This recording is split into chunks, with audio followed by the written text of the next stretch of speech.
Happy Wednesday, everybody. My name is Jacob Dye. I'm a licensed professional counselor and mental health service provider here in Tennessee. I want to talk to you today briefly about the difference between anxiety and depression.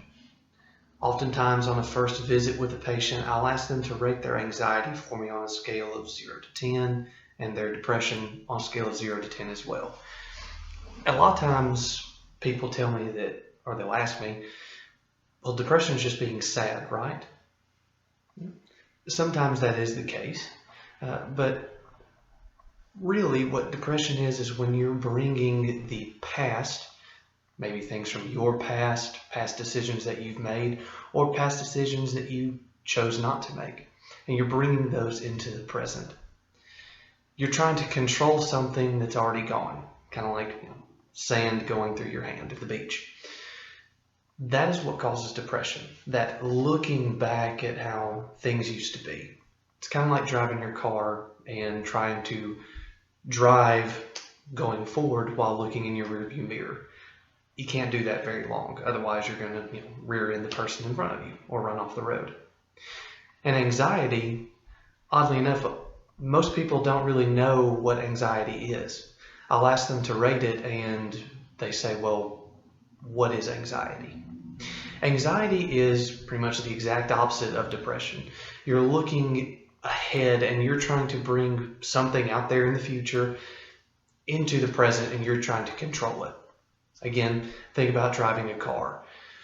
When you're driving a car, you are supposed to look in your mirrors from time to time to make sure there's no emergency vehicles behind you, anything like that. And you're supposed to look out ahead, maybe half a mile up the road, a mile. But for the most part, you should be focusing on your immediate surroundings. Why? Well, because looking out way up ahead, you may not pay attention to the stop sign that you're about to run, or you may not see the car in front of you put on their turn blinker and slow down to make a right-hand turn.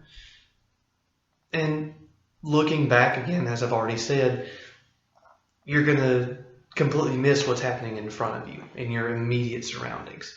So anxiety is that looking ahead. It's that, I have a job that I'm starting in a month and I'm sitting here worrying about how things are going to be or how things are going to go. And all that's doing is ruining this present moment. You may have heard people say, maybe teachers, maybe your therapist has said, stay focused on the present, or stay present, stay right here with me.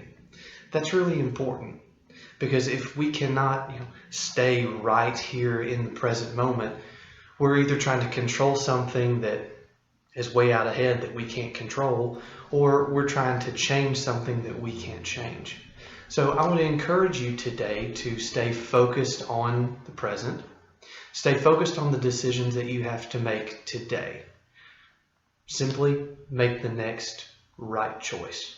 And if you can do that, you may see that your depression lessens, your anxiety lessens.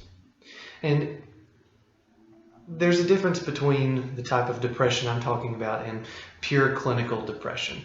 If you've had a depression that has gone on for 6 months, a year, and it's just not going away, please, talk to your doctor about it, find a therapist in your area to talk to, and seek some help. I hope this has been helpful today, and I'll look forward to giving y'all some more insight in the future.